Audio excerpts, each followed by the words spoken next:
Welcome to the Millionaire Next Door Podcast with Robert Curtis, CFP Accredited Investment Fiduciary from Signature Estate and Investment Advisors. In this podcast, we help successful wealth accumulators like you looking to transition to a work-optional lifestyle by helping you build strategies for growing and maintaining your wealth. Robert draws from years of experience and fiduciary responsibility and interviews guest experts to help you build reliable strategies to grow and maintain your wealth. Now, on to the show. Well, hello, everyone, and welcome to the Millionaire Next Door Podcast. So pleased you're joining us. Thank you for spending your time here. We've had a lot of terrific guests lately. I've got a couple others that are lined up that'll be releasing soon that are going to be really, really great, kind of knock your socks off. A couple of very dynamic women that I'm super excited about having on to chat and interview, and I think they'll share some really interesting matters. We've already crossed through episode 50. We're well beyond that. Today, I'm going to do a solo podcast. Just wanted to catch up on a few of the thoughts I've been thinking about, things we're looking at, and just wanted to share some of that with you. So thanks so much for being here. So yes, today is a solo podcast. Just wanted to share some thoughts, things we're seeing, things I'm thinking about, things I'm activating in my practice, what's going on in the world today a little bit, and we're going to launch right into that. So hope this is beneficial. First item I wanted to bring up, saw a really interesting piece from First Trust, talked about top 10 countries in the world by GDP. And I just thought this was interesting on a number of levels. Number one, still the United States. We're a $25.5 trillion economy. Keep that trillion in mind. That's going to resurface several times in this podcast for reasons that'll become clear later. United States is 25% of the world's GDP, so still the largest. Number two, you might have guessed it, is China. It's just shy of $18 trillion. Oh, their growth rate, their GDP growth rate is 2.99. Ours was 2.06 at last measurement, May of 2022, just to let you know. They are about 18% of the world's GDP. Now, the United States GDP per capita, 75,000. GDP per capita in China is about 12,500, just for comparative purposes. Number three economy in the world is Japan. This is $4 trillion. So far less than China or the US, a real big drop off. Their growth rate is 1%, and they're about 4% of the world's GDP. You have Germany right behind that, right about 4 trillion, growing at 1.79%, about 4% of the world's GDP. Next is India, and this is 3.3 trillion. Their growth rate is 7%. So they're growing substantially. GDP per capita, about $2,400. They're 3.37% of the world's GDP. But this is an interesting one I wanted to pause on because India is really growing. It's growing, and it's obviously growing faster than China. So if you extrapolate out several years, they'll have a much bigger impact. And it's interesting, too, as geopolitics and things like that are moving around, United States policies tend to be much more aligned, and administrations, with India, say, versus China. So even the Trump administration, the Biden administration, more closely aligned with India. We're seeing a lot of things like manufacturing, things like that shift into India, maybe out of places like China. So that'll be a really interesting one to watch. I'll round out the top 10 real quick, but below that you have the United Kingdom, $3 trillion, growing at 4%, 3% of world GDP, followed by France, 2.8 trillion, growing at 2.5%, about 2.7% of the world's GDP. Russia, interestingly, is number 8, $2.2 trillion, a negative GDP growth, negative 2.07%, 2% of the world's GDP. It's followed by Canada. It's right about the same, 2.1 trillion, 2%. They're growing at 3.4%. And interestingly, Canada, their federal bank just lowered the interest rates as of June of 2024. Last on the list is Italy at $2 trillion, 2% of the world's GDP, growing at 3.67%. So just really interesting watching India a lot and watching where we stand and how we, rate within that. So a couple other thoughts, just want to comment on the expansion of the United States of the Fed's balance sheet has been enormous. It's expanded from $870 billion in August of 2008, that's billion, to $7.2 trillion today. So that's a staggering 733% increase. And it's averaged 33% of GDP over the past 4 years. This is actually bigger than any time in history. These facts all come from First Trust to their economics team, who tracks it very closely. This is clearly the 1,000-pound gorilla in the room. It's one of the reasons I've been somewhat cautious going through this, but giant expansion of the balance sheet. A couple other big picture thoughts to know. Despite being flush with reserves, banks are constrained in making loans, holding 3 to 4 times more reserves as a share of deposits than they did in 2007, before all the global financial crisis, et cetera. So interestingly, the Fed had held interest rates below inflation 80% of the time since 2008. They'd really artificially stimulated things, and at roughly 0% for 9 out of the past 15 years. Another thought, too, or just comment, the fact that we have nearly double the losses on banks' books today than we did in 2008. So, these are some issues I pay attention to, a lot of attention to. They haven't fully surfaced, but they're brewing. We did see some bank failures last year in March, perhaps more coming, but we're cautious on things. And I'll get into that a little bit more. I did also want to comment, give an update, some great, again, research out of First Trust on the Social Security situation. I thought this was really interesting. Asset reserves for Social Security comprising Old Age and Survivors Disability Trust, OASI, established in 1937, and the Disability Insurance Trust, DI, was initiated in 1957. They represent the accumulated surpluses of total annual income over costs. So Social Security began collecting taxes and making one-time lump sum payments in January 1937, but it wasn't until 1940 that regular benefits commenced, with the first check of $22.54 issued to Ida Mae Fuller of Ludlow, Vermont. Historically, these asset reserves grew as revenues consistently exceeded expenditures. However, the peak of $2.9 trillion in 2020 marked a turning point, with projections showing a steady decline in reserves. The OASI fund is projected to be depleted by 2033, and including DI funds, the combined trust funds are anticipated to become insolvent by 2035, 10 years out. But the combined Social Security trust funds, OASI and DI, are expected to be depleted by 2035, signaling the need for critical reforms. At that point, available funds will cover only 83% of promised benefits. It's important to understand that these two funds cannot legally be merged without new legislation.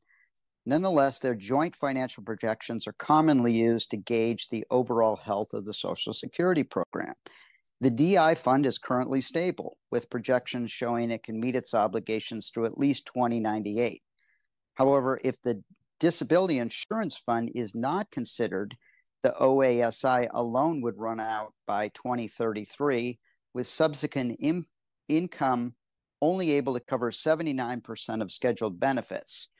To ensure solvency over the next 75 years, the trustees estimate that either a 21% reduction in benefits or a 27% increase in payroll taxes, equivalent to 3.3 percentage points rise, will be necessary.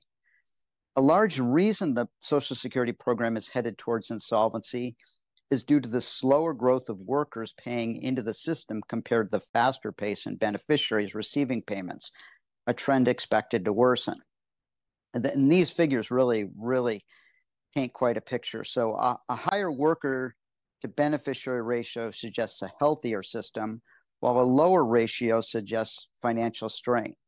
In 1945, there were 41.9 workers per beneficiary, dropping to 16.5 by 1950 and 8.6 in 1955, then stabilizing between 3 and 3.5 from 1975 till 2005. However, from 2005 to 2023, the ratio fell from 3.3 to 2.7, with projections including a drop to 2.1 by the year 2100.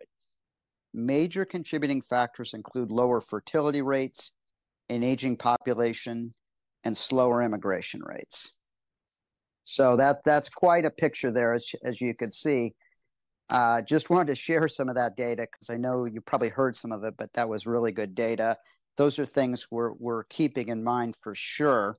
I mean, it seems a little scary, it almost sounds like things are kind of held together by a thin thread. But, actually, I mean, I am an optimistic person. I do see a lot of positives. Our species is a pretty clever type of, and, we've managed to navigate some tricky places before. But this is really the reason we've been cautious. We're not backing away from the market, but we've taken on a cautious, somewhat defensive. We're watching things really closely.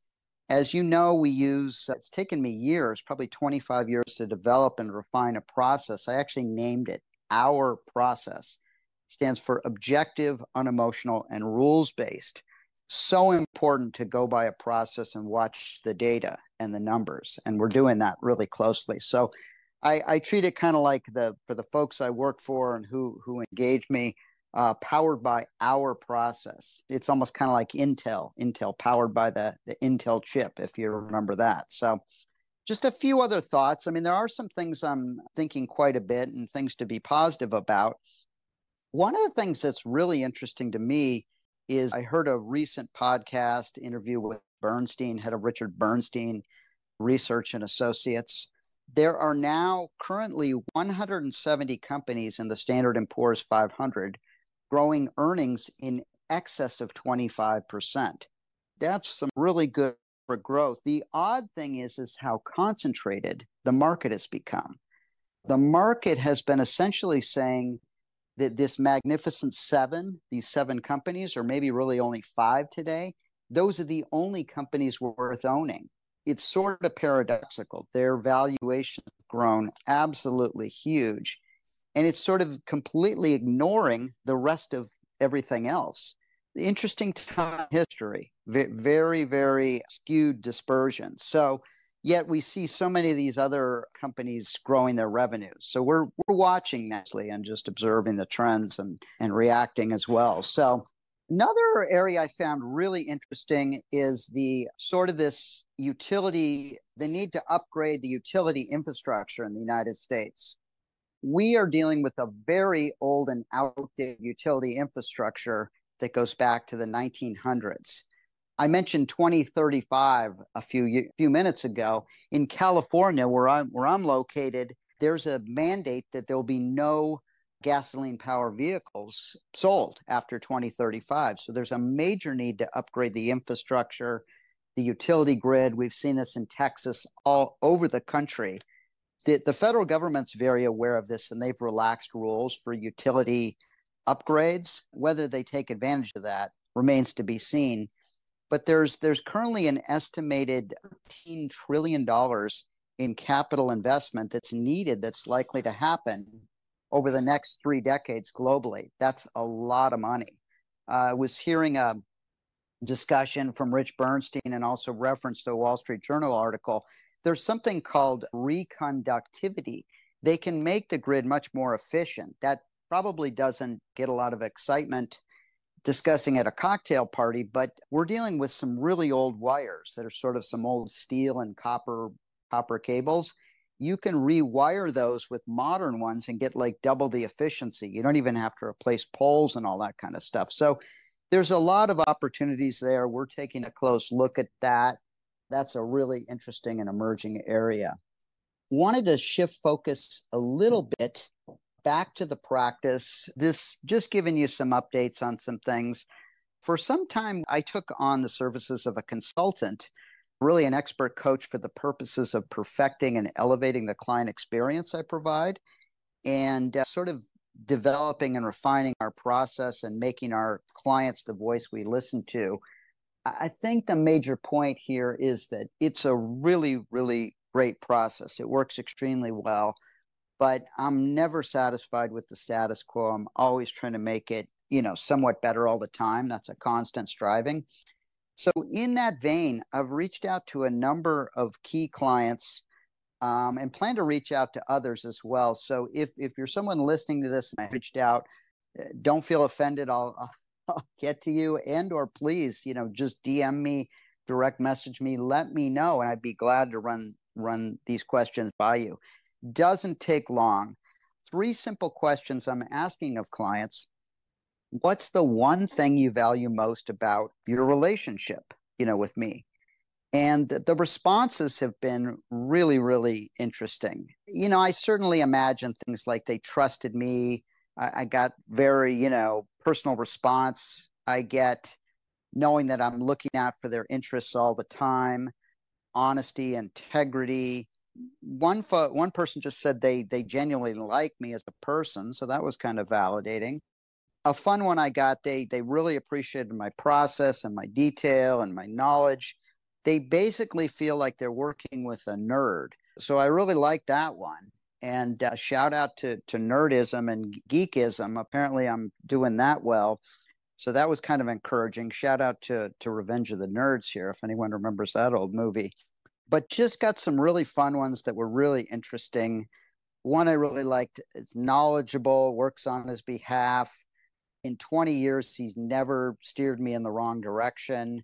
Thank God for this guy. So these are just real comments. We're trying to get more and just paint a picture. A second question I'm asking of everyone is if they could add one thing to the client experience, what would that be? Almost universally, people didn't really have an answer. They didn't really feel like anything was missing. I did have one person mention there were some economic reports I had been sending out that he sort of missed, so I've started sending them to him, but that's the only person I've heard that from. A third question I asked, just to see where people were at, is when they talk about me with friends, family members, what do they say? How do they actually describe me? So I thought that was really interesting as well, and was curious. And just to let everyone know, you're welcome to introduce, me to others. I'd be happy to be a sounding board. I have no expectations necessarily they'll come on and be a client. We could chat. I can help them really as a value to existing clients. Happy to give up some time, really, really put my heart and soul to it. I've got capacity here. So that's a good thing. It's been a really good thing for my life, work-life balance. As the consultant pointed out, when they look at a financial practice equivalent to what I do, most of the people in the country have something like 450 clients. I have about 85 families that I serve. We're very, very careful on the fit, making sure there's a good fit there. That's obviously asset-wise, attitudinally, but the beauty is we can give them a lot of time. And, I've got the capacity, so I want to let folks know that. But we're careful who we work with, and we want to make sure it's a good fit. And we're not for everyone. So again, thematically, the Millionaire Next Door resonate with, the overnight 25, 30-year success story. Those are some thoughts, things I have going on. I wanted to also take a little divergence. I'm thinking back to the original creation of the podcast. And boy, thank you for listening. This has gone so much further. It was really an experiment that was started at the sort of shortly after the pandemic when people couldn't come in and visit to reach out. We're now heard in something like 112 countries, trending in some African countries, north of 25,000 listens. We're heard in every single state. I think there's one state in the center of the country that's not. So 49 of 50. It's just amazing the reach this is having, and that's been really exciting. Wanted to share some of the practices. This goes kind of hand in hand. When I started, I talked a lot about health and well-being, and still really, really important to me. So I want to share something that I've found to be super helpful, sort of a morning routine, what I do each morning. And this goes hand in hand with sort of the thought around self-care, kind of making sure you're organized and starting your day off right. First off, I get to bed very regularly about 10 o'clock is my goal. And I get up very, very early. So I have time to do these things. I don't have to rush off immediately. But I think the typical person, most of us will, they're going to immediately wake up, look at email, start responding to texts, all these things. I've really tried and get up early enough to have time to sort of set myself up for a really practical day. And I do have a very regimented routine that's been really, really good in terms of just sort of centering and getting me prepped for the day so I could do my best work and, be of service to my clients, be my best self, be, a good person for my family and everyone I interact with. So a few things. I get up, I start hydrating actually and I put some really good quality electrolytes. The body gets very dehydrated when you sleep. So let's say you're asleep 7 to 8 hours, all that breath work, there's no water. There's a lot of loss of fluids. So I try and hydrate. I also have a morning breath routine practice. I do some breathing, some of which is really just to warm your lungs up in the morning. They've been dormant all night. Therefore, it's like a muscle. You want to stretch it first. If you just jump straight into a workout, that might not be the best idea. You want to stretch and warm these things up. So I do that. These get me going. I also do some sort of intention setting and meditating. I do this through apps that I have that are really effective and kind of guide me through that. I almost always try and do this outside. Fortunately, I do live in Southern California, so most of the time it's very temperate. It's nice weather. I can be outside. I'm hearing the birds. It's early in the morning.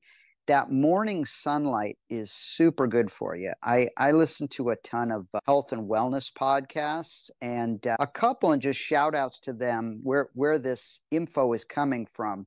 One I really love is Dr. Andrew Huberman Lab Podcast. He's a professor of neurobiology and ophthalmology at Stanford School of Medicine. Another is Matthew Walker. He's at UC Berkeley, and he's like a worldwide expert on speech. They both emphasize over and over and over again the importance of getting out first thing in the morning, getting that morning light. Really powerful for your eyes to sort of get that spectrum of light, not the overhead lights if the sun is out. And I realize not everyone can do this. I'll have times where I'm, traveling or in a hotel or a place where the windows don't open or it's just not nice weather, but I really make it a point to get outside. It's super important for resetting your circadian rhythm and sort of setting you up for actually a good night's sleep the next night. And I try and get out in the late part of the afternoon before the sun goes down. There's a low angle sunlight that's a different spectrum of wavelength that, I can just hang out there, read, do whatever, but your eyes absorbing that's really, really helpful for the brain. And when you think about it, we probably ancestrally, we lived and slept in caves, right? And when the sun went down, we didn't hang out too long because we were really, really vulnerable. So we went into our cave where it was nice and dark. And then when the sun came out, the first light, we rose and came out of the cave. So I think our brain still craves a lot of that. I've learned a lot of this listening to those really wonderful podcasts. So I'd encourage folks to do that, give that a shot. I've found it's been super helpful, but just centering the self. Then I get to emails and I do other things. But just taking that time for yourself early on to set yourself up for sort of to have your best day, I've found has been very, very helpful. Another tip I'll give you as we start to sort of round up here and land the plane, I've started with a process of sort of prioritizing for the day, but I need to keep it really simple. So I do want to give a shout out to where I got this idea. I've borrowed a lot of great ideas from really smart, highly credible people. Another one is Dr. Andy Galpin. He is a professor down at Cal State Fullerton.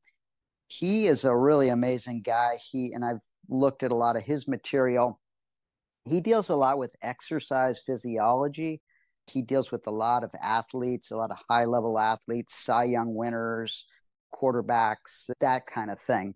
What I learned from him, one of the things, just to keep it simple in terms of setting priorities, I start the day off, I draw a circle, and I break that into 4 quadrants, two lines across, basically like a T. So now you have 4 quadrants. And just to keep it simple for myself, the things I want to focus on, in one box, I put fitness, sort of my workout, my movement routine. Recovery is a second box. So sometimes I'll hit it really hard on the fitness. You have to have equal recovery to balance that out. Other days I'll have a lighter day. Maybe I don't need as much recovery. Another one I have is work. Lo and behold, that's really important. But also a fourth one is relationships. So sometimes the work and the relationships go hand in hand very much.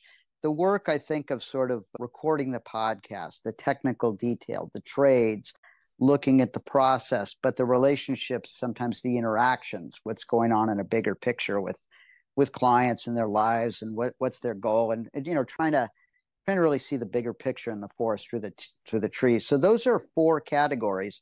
Here's where it comes down to. You assign a number and the priority. The numbers, they need to total 10. And they're only whole numbers. So, 2, 3, 4, etc. You can't have point, but this is just a simple system. You could do it any way you like. So, for example, I might have on the fitness a 2 and recovery 3, because maybe I'm coming off the weekend and I hit it really hard. So there's 5 together. Work might be a 3 on any given day, depending upon the flow. And the relationships, while still part of work, is a 2, or maybe I want to emphasize the relationships more, 3, and then a 2 on the work if it's a little lighter day. And I'm actually kind of holistically wrapping in my personal relationships and all that, but together they add to 10.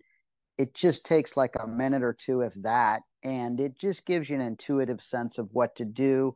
That's sort of my morning routine.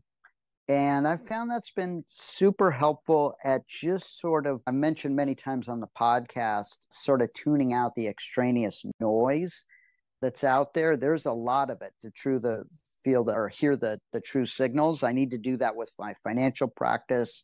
Our process is we follow a process very closely. I found it's really helpful to do that too. And even in the evening, I have a process. It's pretty OCD, my wife will tell you, but I found it effective. I've struggled with sleep over the years and just turning it off and winding down. So there needs to be sort of a wind down process too. But I've found that's been super effective in helping me get better sleep and take better care of myself, and really clients and better interactions with my family. And I encourage folks to think about it. I'm toying with some other things like maybe a social media fast for a while, not trying to check Facebook and these other things right away. Still engaged in this podcast, so don't stop listening to it. But did want to just share that with you and these thoughts in this solo podcast. Thank you so much for being here. Please ask me anything, direct message me if you want me to address it on a podcast. I appreciate you listening. And if you like this, let me know. If you want to share it, you think it would benefit someone, please share it, and I'd appreciate that. Thanks for listening. We have some terrific guests coming up, and make it a great day. Thank you for listening to the Millionaire Next Door Podcast. Click the subscribe button below to be notified when new episodes become available. The information covered and posted represents the views and opinions of the guest and does not necessarily represent the views or opinions of Signature Estate and Investment Advisors. Signature Estate and Investment Advisors, LLC, SEIA, is an SEC registered investment advisor. However, such registration does not imply a certain level of skill or training, and no inference to the contrary should be made. Securities offered through Signature Estate Securities LLC, member FINRA SIPC. Investment advisory services offered through SEIA LLC, 2121 Avenue of the Stars, Suite 1600, Los Angeles, California, 90067. Telephone number 310-712-2323.